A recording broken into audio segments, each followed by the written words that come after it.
आप लोग लगातार श्रवण कर रहे हैं वीतराग श्रवण भगवान महावीर की अमृतमय वाणी श्री आचारांग सूत्र के सूत्रों के माध्यम से। आगे अन्य सूत्रों में आगमकार कहते हैं, पन्ना नेहिम परियाणः लोयम मुनित्ति उच्चे। जो अपनी प्रज्ञा से संसार के स्वरूप को ठीक तरह से जानता है वही मुनि कहलाता है। जो अपनी प्रज्ञा बुद्धि को कहते हैं, आंतरिक बुद्धि को कहते हैं, जो अपनी प्रज्ञा आंतरिक बुद्धि के द्वारा संसार के स्वरूप को ठीक तरह से जानता है वही मुनि कहलाता है। क्या वर्ल्ड के संसार के नक्शे को मैं आप या कोई भी देख लें तो क्या मुनि होने का सर्टिफिकेट मिल जाएगा? नहीं मिलेगा। जर्नल नॉलेज की दृष्टि से संसार के स्वरूप को, दुनिया के देशों के हालात, परिस्थिति, भौगोलिक परिस्थिति, वहाँ की जलवायु, वहाँ के संस्कृति के बारे में जान लेना, ये बाह्य ज्ञान हो सकता है। अब लोक की, संसार की जहाँ तक बात है, इसको प्रज्ञा के द्वारा दो प्रकार से हम समझते हैं। पहले मैं बाहर का स्वरूप बतलाऊंगा। आप लोगों में से तकरीबन सभी लोगों ने जैन धर्म की मान्यता के अनुसार जो जैन चिन्ह है, प्रतीक चिन्ह है, उसकी शेप आप लोगों ने देखी है। ऊपर से वो यूं चलता है, फिर यूं नीचे आता है।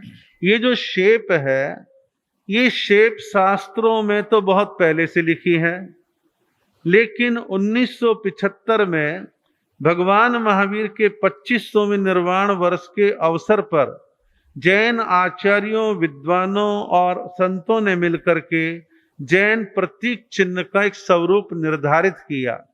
इसका जो रेखा गणित है, इसका जो माप जोख है, ये सारा शास्त्रीय है, कपोल कल्पना पर नहीं है। भगवान महावीर ने बतलाया, ये हमारी श्रद्धा कहती है। आज का भौगोलिक ज्ञान क्या कहता है वो भी विचारणीय विषय हो सकता है, लेकिन हमारी आस्था ये कहती है लोक का ये स्वरूप है। उपमा दी जाती है कि कुम्हार जो पहले सकोरे बनाते तो आज भी हैं, बस अब थोड़ा प्रचलन में नहीं है। पहले शादी विवाह में साग सब्जी रायता परोसने में मिट्टी के सकोरे काम में आते थे। तो उपमा दे के समझाते कि एक सकोरे को पहले उल्टा रखो, उल्टे पे दूसरे वाला सुल्टा सीधा रखो, फिर तीसरा फिर उल्टा रखो। तीनों के मिलाने पर जो शेप बनी वो लोक का स्वरूप है। फिर ये कहा, जो बीच वाला सकोरा है वो है मध्य लोक, बीच का लोक, जिसमें हम रहते हैं, आप रहते हैं और पशु पक्षी रहते हैं। ये त्रियक लोक, मध्य लोक कहलाता है, जिसमें हम सब निवास करते हैं। और जो नीचे वाला सकोरा है, जो धरातल पर है जुड़ा हुआ, जो उल्टा है, वहां नरक की कल्पना की गई है कि यहाँ 7 नरक हैं और नारकीय जीव वहां जाकर के नरक में वेदना प्राप्त करते हैं। फिर जो तीसरे वाला सकोरा ऊपर वाला है, उससे कहा कि ये देवलोक की शेप है, देवलोक। इस प्रकार नीचे विस्तार, फिर धीरे धीरे संकरा होता चला गया। और मैं इसको पूरा कर दूं, इनके ऊपर अर्धचंद्राकार की शेप बनी है, इसे हम कहते भी सिद्ध शिला है। और प्रतीक चिन्ह में वो अर्ध जो मुद्रा है, वो शिला की जो है मुद्रित है। फिर 3 बिंदु हैं, 3 बिंदु ज्ञान दर्शन चारित्र के प्रतीक हैं। तो ये क्या है? ये संसार का संपूर्ण स्वरूप है। वर्ल्ड का जो नक्शा हम देखते हैं वो सारी दुनिया के देशों का वर्णन है। स्वर्ग नरक की वहां कोई चर्चा नहीं है, लेकिन जैन प्रतीक चिन्ह में तीनों लोकों का इसमें स्वरूप बतलाया गया है। अब बात आती है कि क्या इनकी डिटेल है? डिटेल आप जैन तत्व प्रकाश में पढ़ सकते हैं। स्वर्ग की डिटेल हमारे यहाँ पे पूरी विस्तार में दे रखी है, नरक की डिटेल हमारे यहाँ दे रखी है, तिरंच गति की डिटेल हमारे यहाँ पर दे रखी है। ये तो हो गई भौगोलिक स्थिति और इसकी जानकारी। भौगोलिक स्थिति को मैंने आपने जान लिया तो ठीक है भाई, हमें इतनी नॉलेज हो गई, लेकिन क्या हम वास्तविक संसार के स्वरूप को जानते हैं? नहीं।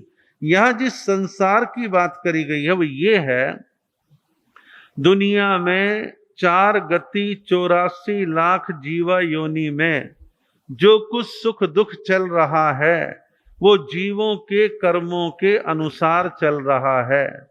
अब हम पहले मनुष्य लोक की चर्चा कर लें कि आप और हम सब मनुष्य लोक में, मनुष्य जाति में हैं।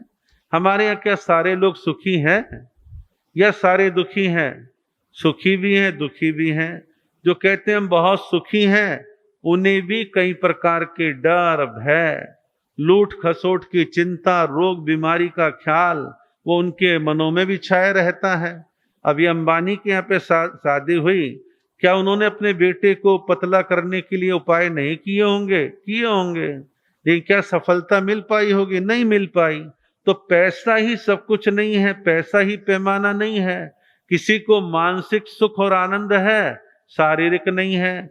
किसी को शारीरिक है, मानसिक नहीं है। कभी और सुख मिल गए, औलाद का सुख नहीं मिला। औलाद मिली तो नालायक मिल गई, संस्कारहीन मिल गई। बहुत तरह की चीजें मनुष्य गति के साथ भी जुड़ी हुई हैं। फिर बात आती है देवलोक की। देवलोक में हम सब कहते हैं वह सुख ही सुख है। देवलोक में भौतिक सुख पर्याप्त मात्रा में होने के बावजूद देवी देवताओं में छोट बड़ाई, ईर्ष्या, मेर तेर ये काफी मात्रा में वहां पर भी मिलता है। और जब देवलोक की आयु पूरी होने का वक्त आता है, देवता भी मायूस उदास हो जाता है, मुझे आगे अन्य गति में जाना है। तो देवलोक में कह दे हमेशा सुखी सुख है, ऐसा भी नहीं है। फिर बात आती है तिर्यंच गति के जीवों की। आप देखिए तिर्यंच गति के जीवों को, कुत्ता, बिल्ली, घोड़ा, गाय, शेर वगैरह, ऊंट वगैरह, ना जाने कितने जीव हैं।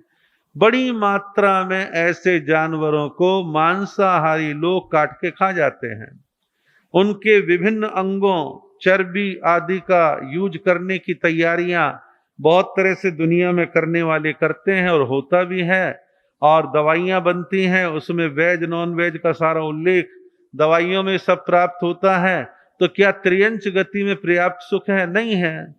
कुछ ही थोड़े बहुत कुत्ते बिल्लियों जिनको लोगों ने अपने शौक में पाल लिया, अपने अकेलेपन को दूर करने के लिए, अपने शौक मौज के लिए उनको पाल लिया। वो बेचारे जानवर फिर भी थोड़े से ठीक ठाक लगते हैं, लेकिन आपने उनको पाल के उनकी आजादी तो छीनी ही है। और कल भी परसों भी कोई मेरे से चर्चा कर रहा था क्या कुत्ते घर में रखने चाहिए। मेरा एक कहना था कि नहीं रखने चाहिए। आप मन में दया करुणा का भाव रखो।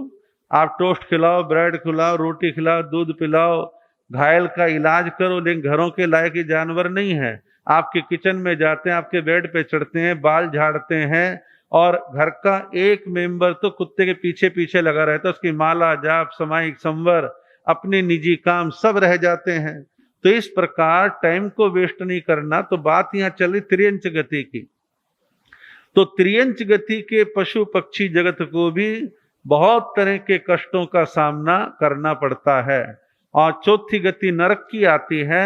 नरक में अपार वेदनाएं समाहित हैं, और वेदनाओं का भोग दुनिया में करने वाले लोग करते हैं। और आप देखिए कि नारकी जीवों में कितनी वेदना का सामना उनको करना पड़ता है। परमा धार्मिक देव उनको कितनी वेदना पहुंचाते हैं। आप ऐसी चीजें, ऐसा साहित्य पढ़ेंगे तो आपकी आंखें खुलेंगी कि कर्म के अनुसार जीव कैसे कैसे कष्टों का भोग करता है। आगे अन्य सूत्र में चर्चा चलती है। आगे कहा है आरंभजम दुख मिणम। यह सब दुख आरंभज है, यह सब दुख आरंभज है, हिंसा में से उत्पन्न होने वाला है। दुखों के बारे में कहा क्यों आरंभज है। आप देखिए कि हमारे चारों तरफ कई प्रकार के दुख देखने में आते हैं।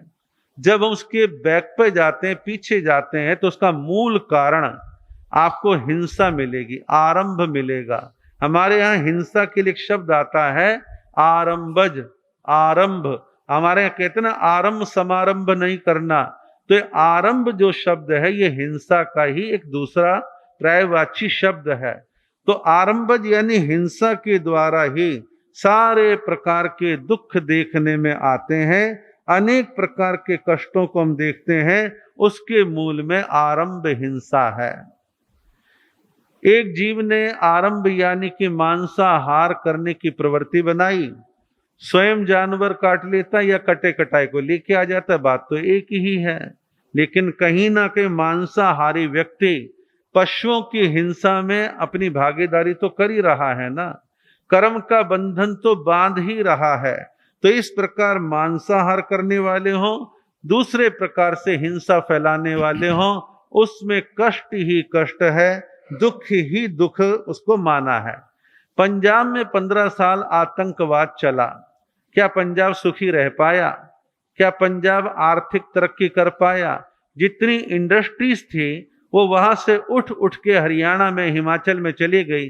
पंजाब को और आर्थिक चोट पहुंची। 15 साल कम नहीं होते। कौन बिजनेसमैन वहां टिकना चाहेगा?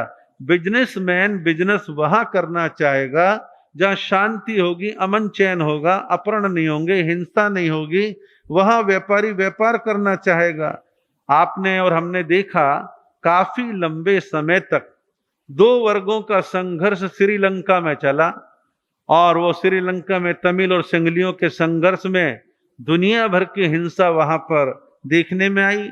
अफगानिस्तान में तालिबानियों के द्वारा, रूस के सैनिकों के द्वारा बीच में अमेरिका ने टांग फंसाई, कितनी हिंसा, कितनी मारधाड़, और दुनिया भर का बारूद वहां सुलगता रहा, चलता रहा। भारत की आजादी के बाद कभी कम कभी ज्यादा जम्मू कश्मीर में वहां पर भी हिंसा और आतंकवाद रहा।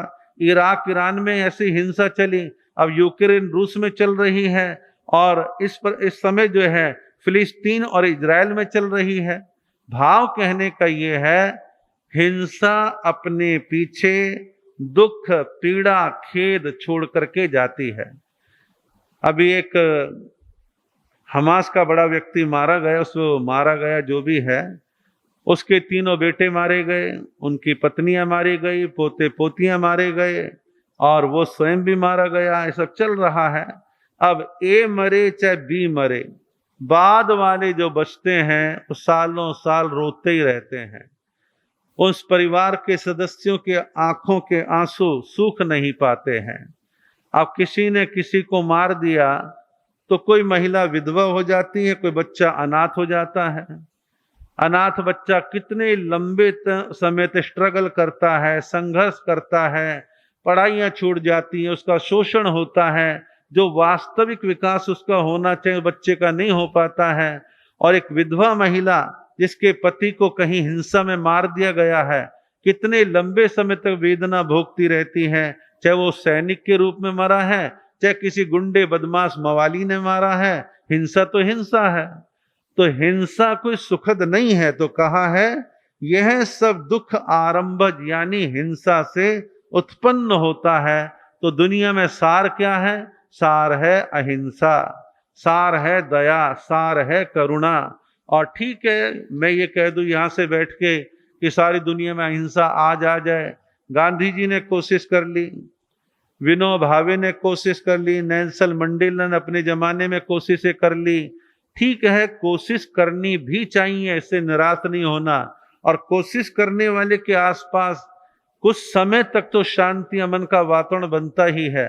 और दुनिया में हिंसा को महत्व देने वाले भी हैं और अहिंसा को महत्व देने वाले भी हैं। तो दुनिया में अहिंसा, शांति सेना, इनका विकास अधिकतम होना चाहिए। हम जैन हैं, हम हिंसा का समर्थन नहीं कर सकते। जिसने थोड़ा सा भी जैन दर्शन को समझा है वो हिंसा का समर्थन नहीं करेगा। हालांकि मैं आज देखता हूं हमारे यहाँ जो पुराने श्रावक श्राविकाएं होते थे, वो कहीं भी किसी भी रूप में हिंसा हो तो उसको अच्छा नहीं मानते थे। हमारी नई पीढ़ी कहती ठीक है ना, बदला लेना चाहिए, उसने ऐसा किया था, उसे जवाब देना चाहिए। हिंसा का जवाब हिंसा और हिंसा को बढ़ाएगा। टिट फॉर टैट की नीति अहिंसा में नहीं आती है। आवश्यकता के बदले की भावना का कोई अंत नहीं है। अहिंसा के मूल्यों की स्थापना हमेशा हो, इसको खूब बढ़ाया जाए, और ऐसी चीजों को प्रोत्साहन देना आपका हमारा फर्ज है। तो हम लोग अहिंसा के वातावरण को निर्मित करें। आगे अन्य सूत्र में कहा है, कम्मुणा उवाही जायई, कर्म से ही समग्र उपाधियां पैदा होती हैं। कर्म से ही समस्त उपाधियां, आदि व्याधि उपाधियां पैदा होती हैं, यानी सारे कष्ट आते हैं। अब सीधी सीधी बात है, आपने हमने कोई अशुभ कर्म कमाए थे या कमा रहे हैं तो देर सबेर उनका प्रणाम तो लौट के आएगा और जीव को अपने कर्मों का प्रणाम, कर्मों का फल भोगना पड़ेगा। तो जब हमारी आस्था, हमारी श्रद्धा इस बात पर टिकती है कि कर्म है, कर्म बंधन है, कर्म का फल मिलेगा और मुझे कर्म का फल भोगना है, तो हम बड़े संभल करके कर्म करने में 10 बार सोचते हैं, विचार चिंतन करते हैं। आप में से बहुत थोड़े ही लोग होंगे जिन्होंने जैन धर्म की कर्म फिलॉसफी को ढंग से पढ़ा होगा। कुछ महिलाएं ऐसी आपके अशोक बिहार में होंगी जिन्होंने कृपा निधि जी की किताब कर्म संहिता को पढ़ा होगा, उसके क्वेश्चन बैंक को भरा होगा और मोटा मोटा 8 कर्मों का स्वरूप आपकी निगाह में आया होगा। तो जैसे जब कभी कर्म की बात आएगी तो आप जैसे लोग एकदम अलर्ट हो जाते हैं, नहीं ऐसा नहीं करना, और इस कर्म का ये स्वरूप है, ये जानकारी, वो जानकारी आप जानेंगे। और हमारे जैन लोगों में कुछ लोग कर्म पर आस्था रखते हैं लेकिन प्रॉपर अध्ययन न होने की वजह से आधी अधूरी जानकारी होती है, और आधी अधूरी जानकारी वाला कई बार उस चीज को फॉलो कर लेता है, कभी नहीं करता है। तो जानकारियां कर्म सिद्धांत की अच्छे से करनी चाहिए। पीछे हमने ऑनलाइन एजुकेशन के अंतर्गत कर्मों के स्वरूप के बारे में 8 कर्म ग्रंथ हैं। 8 कर्म ग्रंथों पे एक युवती है 30 साल के आसपास की, खुशबू मूथा अहमदनगर से, जो ऑनलाइन एजुकेशन सिस्टम में टीचर है। उसने साधु साध्वी और जो श्रावक श्राविका उस ग्रुप में जुड़े थे 8 कर्मों के स्वरूप को कर्म ग्रंथ के माध्यम से खोल खोल के समझाया। समझने वालों ने समझा, आज भी उसके वीडियो रिकॉर्डिंग पड़े होंगे।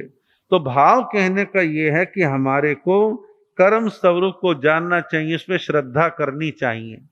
सिंपल तरीके से समझने के लिए, मान लो किसी को तत्व ज्ञान, भेद प्रभेद याद नहीं होते हैं कि यहाँ इतनी गति, वैसी गति, इतना इश्कर्म, ये वो याद नहीं होता, तो जैन कथाओं के 113 भाग पढ़ जाओ, 20, 30, 50 जो जैन नॉवेल उपन्यास है उनको पढ़ जाओ। सब में यही दिया है, फला जीव ने पूर्व जन्म में ये कर्म किया, इस जन्म में भोग लिया, अब बांधा तो आगे भोग लेगा। तो ये सारी चीजें जैन कथा और उपन्यासों में आ जाती है। मैंने अभी 1.5-2 साल पहले ग्रंथ पढ़ा, सम्राट कहा सम्रादित्य कथा, 9 भवों की कहानी, सब कर्मों पर आधारित, बड़ी रोमांचक है, बड़ी सुंदर, बड़ी अच्छी है। और मैंने उस किताब को कई लोगों को पढ़वाया, उन्होंने पढ़ा, कईयों को बड़ा आनंद आया। भाव कहने की जानकारी होनी चाहिए। 32 शास्त्रों में ग्रंथ का नाम है विपाक सूत्र। विपाक सूत्र के 2 भाग हैं, सुख विपाक, दुख विपाक। विपाक कहते हैं किसी चीज का पक करके, पकने के बाद फल के रूप में सामने आना। आज कर्म कमाया तो तुरंत थोड़ी ना दोपहर तक कर्म सामने आ जाएगा। तो जीवन में कर्म का विपाक होता है, समय आने पर उदय में आता है और अपना प्रणाम देता है। तो विपाक सूत्र के अंदर ये बतलाया है कि दुख विपाक में बतलाया किन जीवों ने पहले ये कर्म किए, बुरे कर्म किए, अब इसका ये फल भोग रहे हैं। इन्होंने अच्छे कर्म पुण्य का उपार्जन किया था, अब ये पुण्य भोग रहे हैं। तो पाप और पुण्य की कहानी का वर्णन जैन आगम ग्रंथों के अंदर सविस्तार मिलता है। थोड़ा सा धैर्य रख करके पढ़ने की आवश्यकता है। और जो लोग अपने काम धंधे व्यापार से या नौकरियों से रिटायरमेंट ले लेते हैं तो वो लोग पर्याप्त समय उनको मिलता है, उन्हें लाइब्रेरियों का, ग्रंथालयों का भरपूर उपयोग करना चाहिए और ऐसे साहित्य का अध्ययन करने का प्रयास करना चाहिए। आपको बहुत कुछ मसाला मिलेगा, आपको पढ़ने की, जानने की आवश्यकता है। इसी के साथ कुछ सूचनाएं हैं। हमारे तपस्वी सत्येंद्र मुनि जी महाराज, आज उनका 17वां आयम्बिल है। ऋषभ मुनि जी महाराज का 4था आयम्बिल है। पुनीत मुनि जी महाराज लगातार एकासना कर रहे हैं। और उसके बाद हमारे संतों में श्री अरहम मुनि जी महाराज भी अपने एकासने कर रहे हैं। तो इस प्रकार सभी की तपस्याएं चल रही हैं, आप और हम सब इनकी सुख साता पहुँचते हैं। प्रतिदिन किए जाने वाले 2 नियम प्रत्याख्यानों में आज के 2 नियम पचखान इस प्रकार रहेंगे। आज के दिन आप जो है फलों में अनार फल, अनार नहीं खाएंगे और मीठे में जलेबी नहीं खाएंगे। अनार का और जलेबी का दोनों का आज का 1 दिन का त्याग रहेगा। त्याग बोसरे बोसरे। आने वाले समय में यानी कि परसों से कार्यक्रम शुरू हो जाएंगे 4, 5, 6। 4 तारीख को प्रातः काल मैं पहले कई बार बता चुका हूँ, फिर रिपीट कर रहा हूँ। रविवार की प्रातः काल 6:30 बजे राइट टाइम, क्योंकि मेरी आदत है समय की पंक्चुअलिटी की, और जो मेरे टच के लोग जानते हैं कि वे समय पर शुरू करते हैं, समय पर पूरा करते हैं, तो इसलिए राइट टाइम 6:30 बजे यहाँ कार्यक्रम प्रारंभ होगा। कार्यक्रम क्या है? राष्ट्र संत आचार्य सम्राट पूज्य श्री आनंद ऋषि जी महाराज की 124वीं पावन जन्म जयंती और पूज्य गुरुदेव श्री प्रेम सुख जी महाराज का 27वां पुण्य स्मृति दिवस। इस अवसर पर म्यूजिक के द्वारा, संगीत के द्वारा, अच्छे गायन के द्वारा हमारे 5-6 भाई बहन जो है यहाँ पर अपना कार्यक्रम प्रस्तुत करेंगे। अपने संगीत में गुरु भक्ति का कार्यक्रम रहेगा और गुरुओं का गुणगान उस माध्यम से रहेगा। 5-7-10 मिनट के लिए मैं दोनों महापुरुषों का 5-5 मिनट में टच दूंगा और संक्षेप में उनके बारे में आपको जानकारी दूंगा।